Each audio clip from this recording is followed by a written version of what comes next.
우리가 길이 참아야 하는지에 대해서 살펴보고, 두 번째로는 어떻게 길이 참아갈 수 있는지, 그리고 마지막 세 번째로는 길이 참는 자의 결말에 대해서 함께 정리해 가면 좋겠습니다. 첫 번째로, 왜 우리가 길이 참아야 될까요? 오늘 본문 7절에 보면 그러므로 형제들아 주께서 강림하시기까지 길이 참으라고 말씀합니다. 이 시작 부분에 나오는 것이 접속사 그러므로입니다. 그러므로는 앞에 나오는 내용에 대한 정리와 이 결론으로서의 말입니다. 지난 시간 살펴본 앞부분은 5장 1절에서 6절 부자들을 향한 경고의 메시지였습니다. 부자들은 자신들이 이 세상에서 쌓은 그 모든 부가 곧 허무하게 된다는 그 사실을 알게 될 것입니다. 또한 부자들이 저지른 불의한 일들은 곧 만군의 주의 귀에 들리게 되어 반드시 옳고 그름에 대한 심판의 때가 올 것입니다. 무엇보다 이 부자들이 저질렀던 사치와 방종은 다 드러나게 될 그러한 날이 오게 될 것입니다. 이러한 부자들을 향한 경고와 함께 의도적으로 부가 아닌 가난을 선택하신 분이 계십니다. 6절 말씀인데요, 우리 함께 다 같이 읽어봤으면 좋겠습니다. 너희는 의인을 정죄하고 죽였으나 그는 너희에게 대항하지 아니하였느니라. 여기 나오는 이 의인은 예수님을 가리킨다고 했습니다. 예수님은 의도적으로 이 가난을 선택하시고 부자들의 억압과 불의와 부정에 대항하지 아니하셨습니다. 오히려 예수님은 그 길을 길이 참으셨고 인내하셨고 그 길을 걸어가셨습니다. 히브리서 기자는 우리에게 이렇게 이야기합니다. 믿음의 주여 또 온전하게 하시는 이인 예수를 바라보자. 그는 그 앞에 있는 기쁨을 위하여 십자가를 참으사 부끄러움을 개의치 아니하시더니 하나님 보좌 우편에 앉으셨느니라. 예수님은 십자가를 참으시고 그 앞에 있는 부끄러움을 개의치 아니하셨습니다. 저와 여러분을 위해 가난하게 되셨고 그 가난으로 말미암아 우리를 부요하게 부자가 되게 하셨고 또한 하나님 보좌 우편에 앉으셨습니다. 그러므로 이 사실을 아는 저와 여러분은 어떻게 살아야 되는가? 이 7절 서두를 다시 보면 그러므로 형제들아 주께서 강림하시기까지 길이 참으라. 보라 농부가 땅에서 나는 귀한 열매를 바라고 길이 참아 이른 비와 늦은 비를 기다리느니. 그러므로 길이 참으라 라고 말씀합니다. 길이 참을 수 있는 이유는 기꺼이 우리를 위하여 고난의 길, 십자가의 길을 기쁨으로 걸어가셨던, 기쁨으로 그 길을 참으셨던 예수님이 먼저 그 오래 참는 그 길을 걸어가셨기 때문에 그렇습니다. 그리고 그 길이 절대 실패와 낙심, 좌절의 길이 아니라 지금도 하나님 보좌 우편에 앉아 계셔서 이 길이 참된 길이다라고 우리에게 스스로 증명해 주셨기 때문에 우리는 이 길을 걸어갈 수가 있습니다. 왜 우리는 또 이 길이 참아야 될까요? 8절 말씀해 보시면 너희도 길이 참고 마음을 굳건하게 하라. 주의 강림이 가까우니라. 주의 강림이 가깝다라고 말씀합니다. 주님이 다시 오실 날이 멀지 않았기 때문에 길이 참아라 라고 말씀합니다. 초대교회 성도들은 당시 서로 인사 말을 할 때 마라나타라고 하면서 서로 주님 오실 것을 기억했다라고 합니다. 마라나타, 주께서 임하신다, 주께서 다시 오신다라는 뜻입니다. 이러한 마라나타의 인사말은 한편으로 굉장히 경고의 메시지가 있습니다. 마라나타, 주님 다시 오신다. 네가 지금 네 마음대로 살고 있지, 네 뜻대로 살고 있지, 네 생각대로 신앙생활하고 있지, 주님 다시 오신다라고 정신 차려라는 메시지로 마라나타의 경고의 메시지를 주었습니다. 동시에 이 마라나타는 또한 격려의 메시지이기도 합니다. 초대교회 당시 그리스도인이 된다는 것은 핍박과 고난의 길이었습니다. 때로는 핍박 가운데 죽임을 당하였습니다. 그러나 마라나타라는 인사를 통하여서 주님이 곧 오시니, 주님이 곧 강림하시니 괜찮다라는 서로를 위로하면서 마라나타를 외쳤던 것이죠. 환난과 부당함과 부정함과 부패 속에서도 조금만 더 참고 인내하라라는 의미로 마라나타를 위로와 격려의 메시지로 하였던 것입니다. 주님이 다시 오신다는 이 종말을 인식하고 살아가는 성도는 길이 참으며 이 길을 걸어갈 수가 있습니다. 주님이 다시 온다는 소망을 가지고 살아가는 성도는 현재의 삶에서 인내할 수 있습니다. 우리의 삶에도 막연하게 힘들고 자포자기하고 싶을 때가 있습니다. 그러한 마음이 드는 이유는 소망이 없고 때로는 이 끝이 보이지 않는 그러한 절망의 삶이 있을 때입니다. 우리가 걸어가는 길이 동굴처럼 막혀 있다고 생각되어지면 길이 참고 인내하는 게 어렵습니다. 그러나 우리의 인생은 동굴이 아니라 우리의 인생은 터널의 인생입니다. 어두워 보여도 저 끝자락에 있는 그 한 줄기 빛을 보고 희망을 보고 걸어가는 인생이 우리 성도의 삶입니다. 부활하사 잠자는 자들의 첫 열매가 되신 그 예수 그리스도가 저 큰 터널 끝에서 기다리고 계시며 너희들도 곧 죽고 난 이후에 부활할 것이다. 오래 참으라, 인내해라, 참고 견뎌라 라고 우리에게 터널의 길이라는 것을 말씀해 주고 있는 것이죠. 또한 예수님이 다시 오겠다고 약속하셨기 때문에 그 약속의 말씀을 믿고 길이 참고 걸어가는 인생이 바로 이 그리스도인의 삶입니다. 초대교회 당시 대부분의 사람들은 농사를 지었습니다. 사도들의 뒤를 이은 초대교회 지도자들을 가리켜서 이 교부라고 하는데요. 이 알렉산드리아의 교부 중에 클레멘트라는 교부가 있었는데 이분은 예수님의 동생 야고보와 유다가 농사를 지었다라고 기록하고 있습니다. 오늘 7절에 나오는 이 농부에 대한 비유는 바로 예수님의 동생 야고보 자신이 직접 체험한 이야기입니다. 농부가 씨를 뿌린 후 추수를 하기까지 시간이 필요합니다. 적절한 시기에 이른 비가 내려야 땅속에 심었던 씨앗이 싹이 트게 됩니다. 또한 늦은 비도 적절하게 내려야 귀한 열매로 결실하게 됩니다. 그런데 이러한 자연의 섭리는 농부가 이 조급한 마음을 가진다고 해서 해결될 일이 아닙니다. 씨를 뿌리고 정성을 다해서 밭을 가꾸지만 비를 준비하시고 비를 내려주시는 실제적인 분은 하나님이십니다.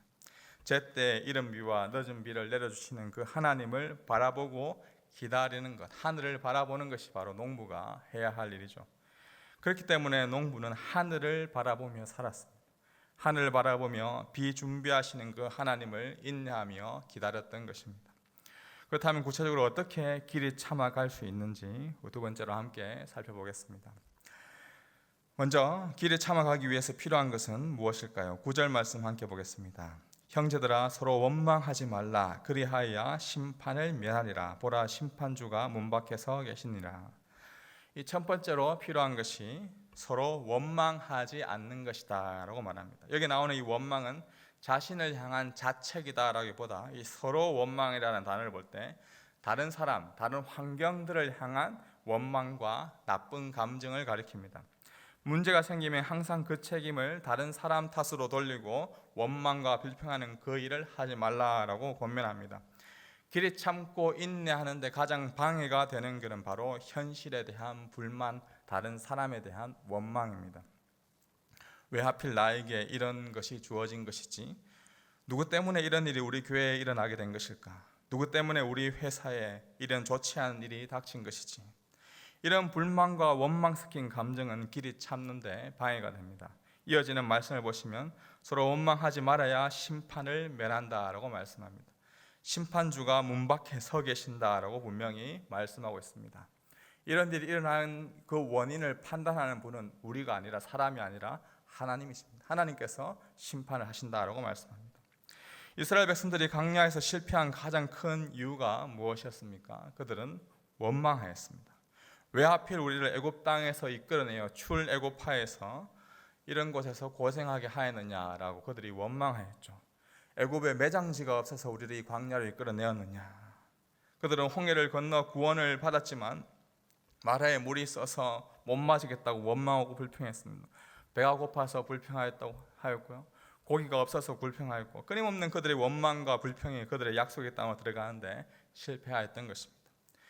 때로는 우리의 인생길에 왜 하나님이 광야와 같은 삶을 주셨는지, 왜 우리 교회에 예기치 못한 어려움과 절망적인 상황들을 주셨는지, 왜 우리 가정에 이러한 삶을 주셨는지, 왜 우리의 직장에 이러한 환경들을 주셨는지 알 수는 없지만 주께서 우리에게 길이 참으라라고 권면합니다. 그리고 서로 원망하지 말라, 도리어 감사하라, 기쁨으로 그 길을 걸어가라라고 말씀합니다. 계속해서 어떻게 이 길을 참아갈 수 있을까요? 10절 말씀입니다. 형제들아 주의 이름으로 말한 선지자들을 고난과 오래 참음의 본으로 삼으라. 야고보 선생님은 주의 이름으로 말한 선지자들을 본으로 삼으라라고 권면합니다. 주의 이름으로 말했던 선지자들은 무엇을 했던 자들입니까? 하나님의 말씀, 하나님의 뜻을 전하였던 자들입니다. 그들은 하나님의 뜻을 전하는 자로 부르심을 받은 사명에 따라서 고난과 오래 참음의 길을 걸어갔습니다. 성경에 나오는 많은 선지자들, 고난과 오래 참음의 길을 걸어가셨던 그들의 이유가 어디에 있습니까? 먼저 그들은 그들의 부르심, 하나님의 부르심과 그들의 사명을 분명히 잘 알았습니다. 왜 하나님이 자신들을 부르셨고 지금 이 일을 맡기셨는지에 대한 사명이 그들에게 있었습니다. 선지자들은 무엇보다 하나님의 뜻을 전달하는 자들로서 하나님의 뜻을 전하기 위해서 그들의 고난을 마다하지 않고 끝까지 걸어갔던 것입니다. 이사야, 에레미야, 에스겔, 다니엘, 호세아 등 수많은 선지자들을 떠올려 보십시오. 한결같이 그들이 걸어갔던 길이 바로 고난과 오래 참음의 길이었습니다. 저는 최근에 호세아서를 묵상하면서 하나님의 한결같은 신실한 사랑을 다시금 생각하게 되었습니다. 호세아는 자신의 아내 고멜이 계속해서 바람을 피우고 집을 떠남에도 불구하고 하나님이 그녀를 데려오라는 그 말씀에 순종하며 데려옵니다. 호세아 3장 1절 말씀인데요. 여호와께서 내게 이르시되 이스라엘 자손이 다른 신을 섬기고 검포도 과자를 즐길지라도 여호와가 그들을 사랑하나니 너는 또 가서 타인의 사랑을 받아 음녀가 된 그 여자를 사랑하라. 호세아가 타인의 사랑을 받아 음녀가 된 고멜을 오래 참아 끝까지 사랑했던 것처럼 우리 하나님은 여전히 신실하게 저와 여러분을 사랑하고 있습니다. 주의 이름으로 말한 선지자들의 고난과 오래 참음을 통해 결국 우리에게 여전히 오래 참고 기다리시는 그 하나님의 신실함, 그것을 깨닫게 하시고 길이 참고 인내하게 합니다. 하나님의 오래 참음, 하나님의 인내를 아는 자는 참고 견디고 오래 참고 갈 수가 있습니다. 마지막 세 번째로 길이 참고 인내한 자에게 어떤 결말이 있게 됩니까? 우리 11절 말씀인데 함께 다 같이 읽어보겠습니다. 11절입니다. 보라, 인내하는 자를 우리가 복되다 하나니 너희가 욥의 인내를 들었고 주께서 주신 결말을 보았거니와 주는 가장 자비하시고 긍휼히 여기시는 이시니라. 먼저 이 인내하는 자를 가리켜서 복되다, 복 있는 사람이다 라고 말씀합니다. 이러한 사람의 결말이 어떠한지 하나님은 욥을 통해서 보여주셨습니다. 구약성경 욥기에 보면 욥은 당대의 완전한 자, 의인이었습니다. 하나님 마음에 합한 사람이었습니다. 그럼에도 불구하고 고난과 어려움을 당하였습니다. 욥이 당한 고난은 이 세상에서 사람이 겪을 수 있는 가장 큰 고통이었습니다. 하루아침에 사랑하는 가족을 잃었습니다. 아들 7과 딸 3이 갑작스러운 죽음을 맞이했습니다. 또 그가 가지고 있었던 모든 재산을 하루아침에 다 잃어버렸습니다. 이뿐만이 아닙니다. 그가 가지고 있었던 건강도 다 잃어버립니다. 그리고 사랑하는 아내는 이러한 자신을 향해 하나님을 욕하고 죽으라라고 어리석은 말까지 합니다. 욥이 갑작스럽게 겪었던 삶은 우리 인생에 겪을 수 있는 가장 큰 아픔과 고통이었습니다. 그럼에도 불구하고 욥은 무엇이라 고백합니까? 욥기 1장 21절 말씀인데 함께 다 같이 읽어보겠습니다. 내가 모태에서 알몸으로 나왔사온즉 또한 알몸이 그리로 돌아가올지라. 주시니도 여호와시오 거두시니도 여호와시오니 여호와 이름이 찬송을 받으실지니이다. 아멘. 주시니도 여호와이십니다. 거두어 가시니도 여호와이십니다. 이 모든 일 가운데 여호와 하나님이 찬송을 받아 주시옵소서. 하나님을 찬양하며 믿음의 고백을 하였습니다. 이외 욥기를 보면 그의 친구들 엘리바스, 빌닷, 소발 등이 찾아와 그를 위로하고 격려하면서 했던 말이 사실 욥에게 비수를 꽂는 말들이었습니다. 갑작스러운 고통과 절망이 찾아왔을 때 우는 자들과 함께 울라는 주의 말씀을 기억하고 함께 슬퍼하고 함께 아파해주면 좋았을 텐데 이러한 아픈 상황 속에서 야, 주의 뜻일 수도 있다라고 가슴에 못을 박는 말을 하기도 합니다. 야, 아니면 내가 죄를 많이 지어서 이렇게 되었을 거야 라고 위로 아닌 권면을 쏟아내기도 합니다. 이러한 절망과 고통 앞에서 욥은 끝까지 인내와 오래 참음으로 그 길을 걸어갑니다. 그리고 하나님은 이러한 욥에게 어떤 복을 주십니까? 욥기 42장에 가면 욥에게 이전보다 더 많은 갑절의 부를 다시 주시고 또다시 7 아들과 3 딸을 주시고 이후 140년을 살면서 자손을 3, 4대까지 보았다라고 나옵니다. 욥의 결말을 통해 하나님은 다시 부자가 된 욥, 다시 많은 자녀를 얻게 된 그러한 욥, 이것을 강조하기보다 오래 참고 인내하는 자에게 하나님은 가장 자비하시고 긍휼이 많으신 분임을 욥의 결론을 통하여서, 욥의 그 모습을 통해서 우리에게 보여주고 있습니다. 사랑하는 주의 백성 여러분, 주는 가장 자비하시고 긍휼이 많으신 분이십니다. 그 주님을 믿으십시오. 때로는 씨앗을 심어도 비가 내리지 않고 가뭄만 지속되는 듯한 삶이 우리에게 주어질 수 있습니다. 눈물로 오랜 밤을 지새울 수밖에 없는 절망의 동굴 같은 삶이 우리에게 주어지기도 합니다. 사랑하는 사람이 곁을 떠나고 믿었던 사람이 배신을 하고 도저히 이루 말할 수 없는 고통과 절망이 우리 곁을 찾아올 때 주께서 우리에게 권면하십니다. 길이 참으라. 이 말씀에 귀 기울이시기 바랍니다. 우리가 길이 참을 수 있는 이유는 바로 고통과 절망의 자리에서 눈물과 고통 가운데 있는 우리를 혼자 내버려 두시는 것이 아니라 그 고통과 절망의 자리에서 우리와 함께 울고 계십니다. 예수님이 우리와 함께 그 절망의 자리에서 함께 아파하시고 함께 눈물 흘리고 계십니다. 그 어떤 절망과 고통 가운데서도 우리와 함께 하시는 그 예수 그리스도를 기억하십시오. 그 예수 그리스도를 바라보십시오. 자비하시고 긍휼하신 주의 은혜 안에서 길이 참는 복이 있기를 주님의 이름으로 축복합니다. 기도하겠습니다.